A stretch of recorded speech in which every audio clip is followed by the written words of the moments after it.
خب ببینیم با هم گل ملی در مقابل گورجس. اینا گفتن دیگه همه دیگه فهمیدن دیگه.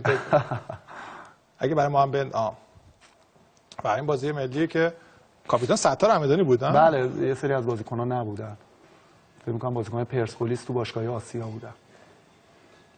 آره یعنی راستی یه یادم بکنم از مرحوم علیرضا صادقی جو. بله خدا کمکدار خوب فوتبال کشورمون که فقط 7-8 درصد است که بین ما نیستن. هم خوب زدی ها خداییش. یه موقعی کارایی می‌کردم نه اصلا. وحید هاشمیان هم بود ها. آقای مجیدی بودن الان یادمه بله.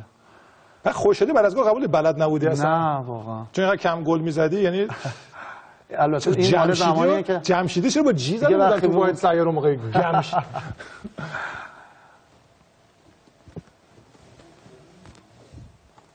خب میگفتی اون موقع البته کم گل نمی‌زدم آقای فردوسی. بالا شما می‌خواید بگین اینو؟ نه آخه اون زمان که فوروارد و اینا بازی می‌کرد خب به هر حال هر از چنگای گل می‌زدی. من این نکته رو بگم پژمان شاید اولین و یکم